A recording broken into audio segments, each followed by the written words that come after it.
ఆదికాండము 21వ అధ్యాయము. యెహోవా తాను చెప్పిన ప్రకారము శారాను దర్శించెను. యెహోవా తానిచ్చిన మాట చొప్పున శారాను గూర్చి చేసెను.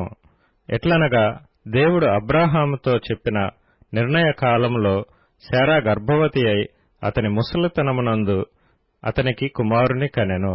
అప్పుడు అబ్రాహాము తనకు పుట్టినవాడును తనకు శారా కనినవాడునైన తన కుమారునికి ఇస్సాకు అని పేరు పెట్టెను.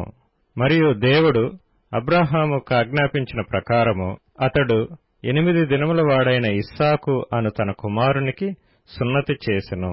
అబ్రాహాము కుమారుడైన ఇస్సాకు అతనికి పుట్టినప్పుడు అతడు 100 ఏండ్లవాడు. అప్పుడు శారా, దేవుడు నాకు నవ్వు కలుగచేసెను, వినువారెల్లా నా విషయమై నవ్వుదురనెను. మరియు శారా పిల్లలకు స్తన్యమిచ్చునని ఎవరు అబ్రాహాముతో చెప్పును? నేను అతని ముసలితనమునందు కుమారుని కంటిని గదా అనెను. ఆ పిల్లవాడు పెరిగి పాలు విడిచెను. ఇస్సాకు పాలు విడిచిన దినమందు అబ్రాహాము గొప్ప విందు చేసెను. అప్పుడు అబ్రాహామునకు ఐగుప్తీయురాలైన హాగరు కనిన కుమారుడు పరిహసించుట శారా చూచి, ఈ దాసిని దీని కుమారుని వెళ్లగొట్టుము, ఈ దాసి కుమారుడు నా కుమారుడైన ఇస్సాకుతో వారసుడై ఉండడని అబ్రాహాముతో అనెను. అతని కుమారుని బట్టి ఆ మాట అబ్రాహామునకు మిక్కిలి దుఃఖము కలుగచేసెను. అయితే దేవుడు, ఈ చిన్నవాని బట్టియు నీ దాసిని బట్టియు నీవు దుఃఖపడవద్దు. శారా నీతో చెప్పు ప్రతి విషయములో ఆమె మాట వినుము. ఇస్సాకు వలన అయినదియే నీ సంతానమనబడును. అయినను ఈ దాసి కుమారుడును నీ సంతానమే గనుక అతని కూడా ఒక జనముగా చేసేదనని అబ్రాహాముతో చెప్పెను. కాబట్టి తెల్లవారినప్పుడు అబ్రాహాము లేచి ఆహారమును నీళ్ల తిత్తిని తీసుకొని ఆ పిల్లవానితో కూడా హాగరునకు అప్పగించి ఆమె భుజము మీద వాటిని పెట్టి ఆమెను పంపివేసెను. ఆమె వెళ్లి బెయేర్షెబా అరణ్యములో అటూ ఇటూ తిరుగుచుండెను.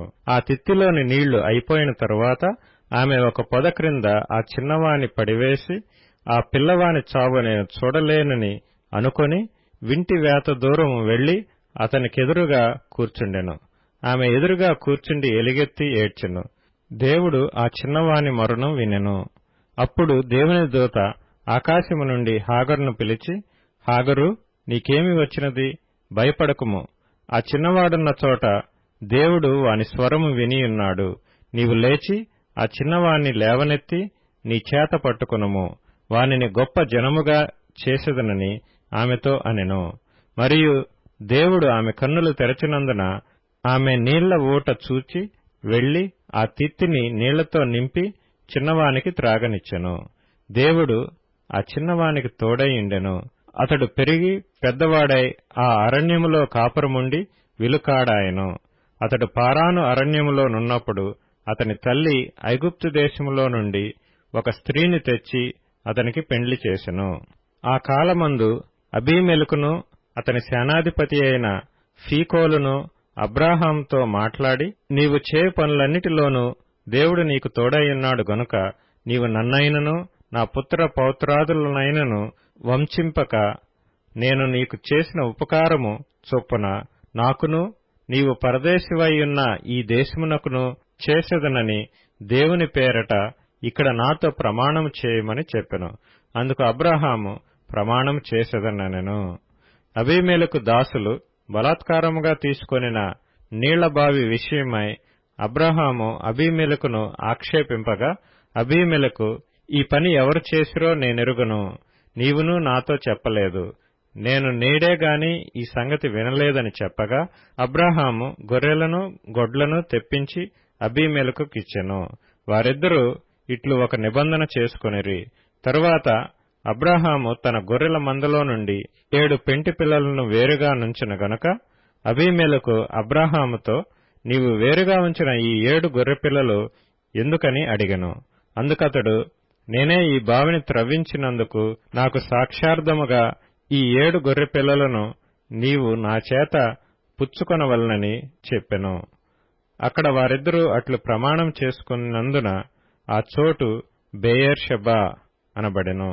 బెయేర్షెబాలో వారు అలాగు ఒక నిబంధన చేసుకున్న తరువాత అబీమెలెకు లేచి తన సేనాధిపతి అయిన ఫీకోలుతో ఫిలిష్తీయుల దేశమునకు తిరిగి వెళ్ళెను.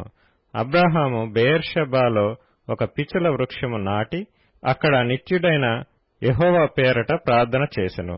అబ్రాహాము ఫిలిష్తీయుల దేశంలో అనేక దినములు పరదేశిగా నుండెను. ఆదికాండము 22వ అధ్యాయము. ఆ సంగతులు జరిగిన తరువాత దేవుడు అబ్రాహామును పరిశోధించెను. ఎట్లనగా ఆయన అబ్రాహామా అని పిలవగా అతడు చిత్తము ప్రభువా అనెను. అప్పుడాయన నీకు ఒక్కడైయున్న నీ కుమారుని అనగా నీవు ప్రేమించు ఇస్సాకును తీసుకుని మోరియా దేశమునకు వెళ్లి అక్కడ నేను నీతో చెప్పబోవు పర్వతములలో ఒకదాని మీద దహనబలిగా అతని నర్పించుమని చెప్పెను. తెల్లవారినప్పుడు అబ్రాహాము లేచి తన గాడిదకు గంత కట్టి తన పనివారిలో ఇద్దరిని తన కుమారుడగు ఇస్సాకును వెంటబెట్టుకుని దహనబలి కొరకు కట్టెలు చీల్చి లేచి దేవుడు తనతో చెప్పిన చోటికి వెళ్ళెను. మూడవ నాడు అబ్రాహాము కన్నులెత్తి దూరము నుండి ఆ చోటు చూచి తన పనివారితో, మీరు గాడిదతో ఇక్కడనే ఉండుడి, నేనును ఈ చిన్నవాడును అక్కడికి వెళ్లి దేవునికి మ్రొక్కి మరలా మీ యొద్దకు వచ్చేదమని చెప్పి దహనబలికి కట్టెలు తీసుకుని తన కుమారుడగు ఇస్సాకు మీద పెట్టి తన చేతితో నిప్పును కత్తిని తీసుకుని పోయెను. వారిద్దరూ కూడి వెళ్ళుచుండగా ఇస్సాకు తన తండ్రి అయిన అబ్రాహాముతో, నా తండ్రి అని పిలచెను. అందుకతడు, ఏమి నా కుమారుడా అనెను. అప్పుడతడు, నిప్పును కట్టెలను ఉన్నవి గాని దహనబలికి గొర్రెపిల్ల ఏది అని అడుగగా అబ్రాహాము, నా కుమారుడా, దేవుడే దహనబలికి గొర్రెపిల్లను చూచుకొనునని చెప్పెను.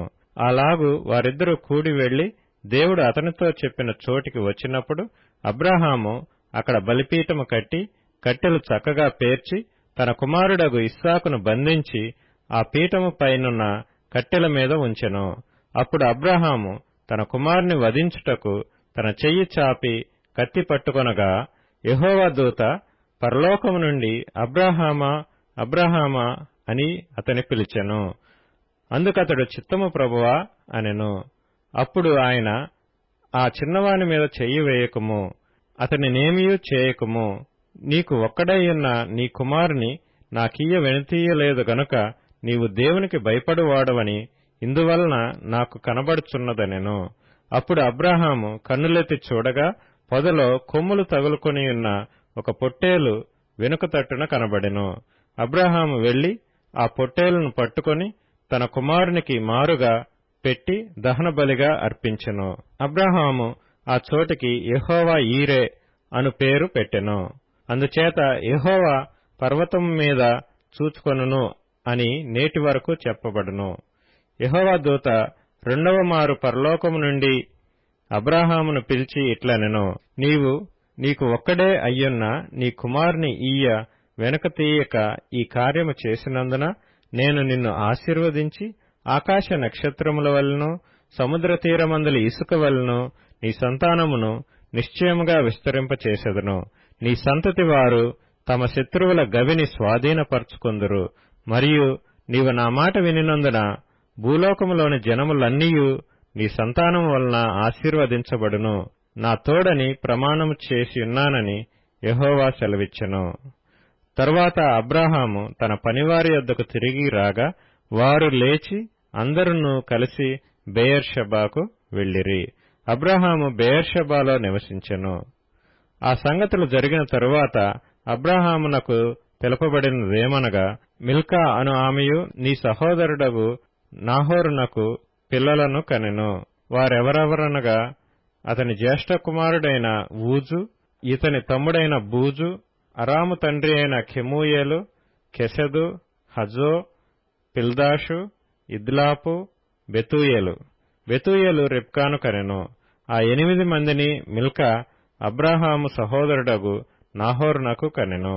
మరియు రయూమా అను అతని ఉపపత్నియు తెబహును, గహమును, తహషును, మయకాను కనెను.